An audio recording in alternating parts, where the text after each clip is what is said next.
Hi, mga DDS. Paano nyo naman nasabi na kinain ni Season si Attorney Luistro? Ha? Natutuwa naman ako sa mga ito. Grabe kayo magbalita.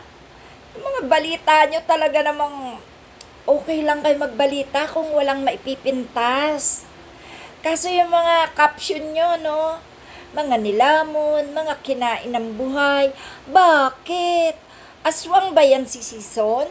At kinain ng buhay si Attorney Luistro? Aba, ay pagpapatunay na mga DDS ay patay gutom kapag ganyan. Huwag naman ganyan. Magpakadesente naman kayo. Sari-sari kayo eh. Andyan si Attorney Luistro, buong buo eh. Sasabihin nyo, nilamon ng buhay.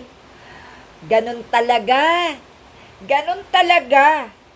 Kapag nagpapalitan ng salita sa isang pag-uusap, no? Lalo na kung hearing yan. At mga abogado sila na nagtatanggol sa mga kanya-kanyang manok. Oy, pakaalalahanin nyo, hindi pa tapos ang laban. Pero teka, kinain na pala si Attorney Luistro ng DDS. Ay sus, Maria Josep. Abangan nyo na lang ang magaganap. Abangan nyo na lang ang kahinatnan ng impeachment case ni Sara Duterte.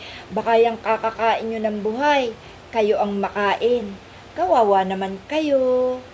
Kaya tigil-tigilan nyo ang pamamalita ng fake news, ha? Kung sila man ay nagkakainitan, kung sila man ay nagpapalitan ng tama at maling usapin, makinig lang tayo at wag tayo gumawa ng caption na kung ano-ano.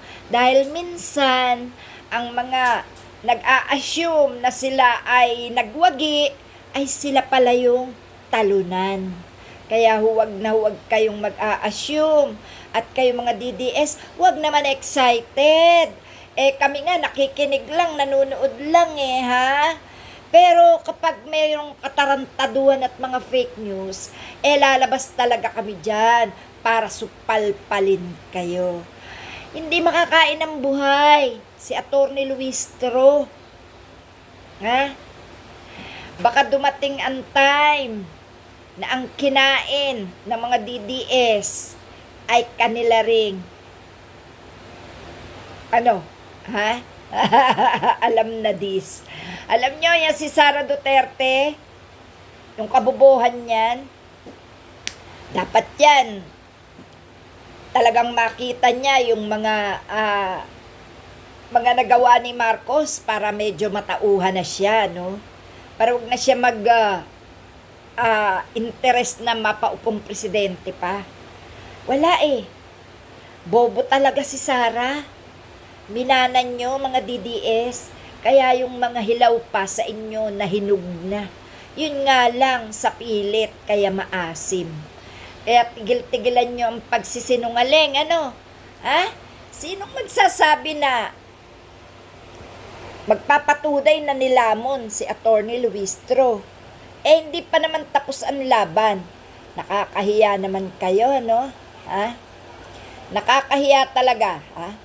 Anong sabi? Si Sison, pinatumba umano si Luistro sa pre-trial. Asus Mariosep, yung preliminary trial na iyan, diyan masasala ang mga katotohanan.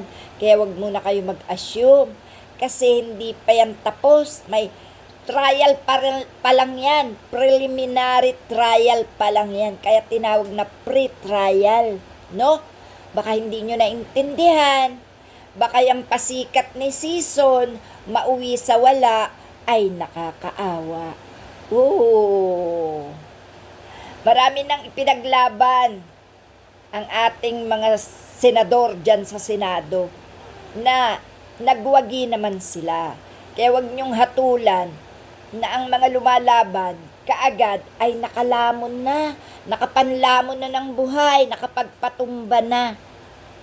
Mag-intay lang tayo ha, mga DDS. Mag-intay kayo, wag kayong atat. No? Ha? Wala nang pag-asa mga Duterte nyo, kaya manahimik kayo. Okay? O ano, mumurahin nyo na naman si Aling Marie. Pagkakaguluhan nyo na naman si Aling Marie. Nakaw, salamat.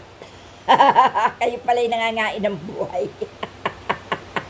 Kayo pala ay mga aswang. Katuwa naman kayo, talo nyo pa ang buhaya, nananakmal na lang ng buhay. Kahit ano, tao, no? Manok, hayop, ay hayop pa sa bilang hayop. Kayo nga iyon. Salamat.